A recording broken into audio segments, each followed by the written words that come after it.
ಅಡ್ಡಗಟ್ಟಿ ತೊಂದರೆ ಕೊಡುತ್ತಿದ್ದು ಅದನ್ನು ಬಿಡಿಸಿಕೊಡುವಂತೆ ಪಿಡಿಒ ರಘುನಾಥ್ ಅವರಿಗೆ ಮತ್ತು ಇಒ ವಸಂತ್ ಕುಮಾರ್ ಅವರಿಗೆ ಮನವಿ ಮಾಡಿದ್ದರೂ ಕ್ರಮ ಕೈಗೊಳ್ಳದ ಕಾರಣ ಅಧಿಕಾರಿಗಳ ಮೇಲೆ ಶಿಸ್ತು ಕ್ರಮ ಒತ್ತಾಯಿಸಿ ಜಿಲ್ಲಾ ಪಂಚಾಯತ್ ಕಚೇರಿ ಮುಂದೆ ಗೋಣಿಸೋಮನಹಳ್ಳಿಯ ಜಯಕುಮಾರ್ ಕುಟುಂಬದವರು ಧರಣಿ ನಡೆಸಿದರು. ಇದೇ ವೇಳೆ ಜಯಕುಮಾರ್ ಮಾಧ್ಯಮದೊಂದಿಗೆ ಮಾತನಾಡಿ, ಬೇಲೂರು ತಾಲೂಕು ಹಳೆಬೀಡು ಹೋಬಳಿ ಗೋಣಿಸೋಮನಹಳ್ಳಿ ಗ್ರಾಮದ ಗ್ರಾಮ ಠಾಣಾ ವ್ಯಾಪ್ತಿಯಲ್ಲಿ ನಮ್ಮದೊಂದು ಈ ಖಾತೆ ಉಳ್ಳ ವಾಸದ ಮನೆ ಇದ್ದು, ಈ ವಾಸದ ಮನೆಯ ಪಶ್ಚಿಮಕ್ಕೆ ಇದೆ.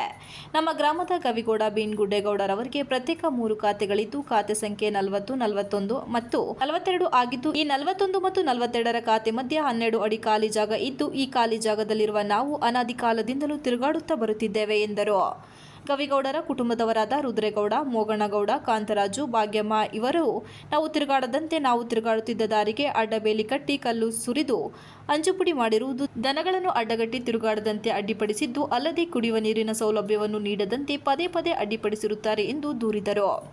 ಈ ಸಂಬಂಧ ಪಂಚಾಯಿತಿ ಅಭಿವೃದ್ಧಿ ಅಧಿಕಾರಿ ರಘುನಾಥ್ ಹಾಗೂ ಇಒ ವಸಂತ್ ಕುಮಾರ್ ಅವರಿಗೆ ಹಲವಾರು ಬಾರಿ ಅಂಗಲಾಚಿ ಮನವಿ ಮಾಡಿಕೊಂಡರೂ ಪ್ರಯೋಜನವಾಗಿಲ್ಲ ಮತ್ತು ಅಧಿಕಾರಿಗಳೇ ನಮಗೆ ನ್ಯಾಯಾಲಯಕ್ಕೆ ಹೋಗುವಂತೆ ಸೂಚಿಸಿದ್ದು, ಅದರಂತೆ ಬೇಲೂರು ಸಿವಿಲ್ ನ್ಯಾಯಾಲಯದಲ್ಲಿ ತಡೆಯಾಜ್ಞೆ ತಂದಿದ್ದರೂ ಸಹ ರಸ್ತೆ ಅಡ್ಡಗಟ್ಟುತ್ತಿದ್ದು, ಅಡ್ಡಗಟ್ಟಿರುವ ವ್ಯಕ್ತಿಗಳ ಮೇಲೆ ಯಾವುದೇ ಕ್ರಮ ಕೈಗೊಳ್ಳದೆ ಬೇಜವಾಬ್ದಾರಿ ತೋರುತ್ತಿದ್ದು, ಈ ಸಂಬಂಧ 2024 ನವೆಂಬರ್ 15ರಂದು ಮಾನ್ಯ ಜಿಲ್ಲಾಧಿಕಾರಿ ಕಚೇರಿಗಳ ಮುಂದೆ ಪ್ರತಿಭಟನೆ ಸಹ ಮಾಡಿರುತ್ತೇವೆ. ಆದರೂ ಸಹ ಯಾವುದೇ ಪ್ರಯೋಜನವಾಗಿರುವುದಿಲ್ಲ ಎಂದರು. ನಮಗೆ ಈ ದಾರಿ ಬಿಟ್ಟರೆ ಬೇರೆ ಯಾವ ದಾರಿ ಇರುವುದಿಲ್ಲ. ಆದ ಕಾರಣ ಯಾವುದೇ ಕ್ರಮ ಕೈಗೊಳ್ಳದ ಅಧಿಕಾರಿಗಳ ಮೇಲೆ ಶಿಸ್ತು ಕ್ರಮ ಕೈಗೊಂಡು ನಮಗೆ ತಿರುಗಾಡಲು ಅಡ್ಡಿಪಡಿಸುತ್ತಿರುವವರ ಮೇಲೆ ಕಾನೂನು ಕ್ರಮ ಜರುಗಿಸಬೇಕೆಂದು ತಮ್ಮಲ್ಲಿ ವಿನಂತಿಸಿಕೊಳ್ಳುತ್ತೇವೆ ಎಂದು ಹೇಳಿದರು.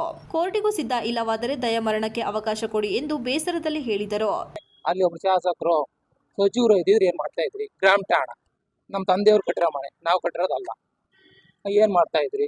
ಹಂಗಾಗಿ ನಾವು CS ಮೇಡಮ್ 3 ಬಾರಿ 4 ಬಾರಿ CS ಇವ್ರಿಗೂ ತಿಳಿಸಿದ್ದಾರೆ. ಅದೇನು ತಾತ್ಕಾಲಿಕವಾಗಿ ಬಗೆಹರಿಸ್ಕೊಡಿ ಅಂತ. ನಾನ್ ಕೇಳ್ತಿರೋದು ಕೋರ್ಟ್ ಅವರಂತೆ ಆದ್ರೆ ನನಗೆ ಅವ್ರದ್ರಲ್ಲಿ ಕೇಳ್ತಾ ಇಲ್ಲ. 12 ಅಡಿ ಎಕ್ಸಸ್ ಇದೆಯಲ್ಲ, ಅದ್ರಲ್ಲಿ ಒಂದು 6 ಅಡಿ ತೋರಿಸ್ಕೊಡಿ ನನಗೆ ಸಾಕು. ಕೋರ್ಟ್ ಒಂದೊಂದು ನಲ್ಲಿ ಹಾಕಕ್ ಬಿಡಲ್ಲ, ಒಂದ್ ಹೆಣ್ಮಕ್ಳು ಇರಲ್ಲ, ಅಲ್ಲ ನೀರು ತರಬೇಕು, ಕುಡಿಯೋ ನೀರು ಎಲ್ಲ ಓಡಾಡೋದು. ಅದು ಬಿಟ್ರೆ ನಮಗೆ ಅದು ಇಲ್ಲ, ಜಾಗ ಇಲ್ಲ.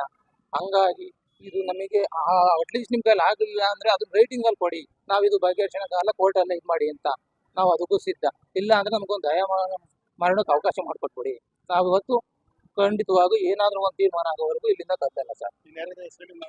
ನಮ್ಮ ಅಣ್ಣಾರು ಯೋಗೇಶು, ಉದಯಪ್ಪ ಅಂತ ಅಣ್ಣಾರ್ಯ, ಇವರು ನಮ್ಮ ಮಿಸಸ್ಸು ಕವಿತಾ, ನಮ್ಮ ಅಣ್ಣರ ಮಿಸಸ್ಸು ನಮ್ಮ ತಾರಾಮಣಿ.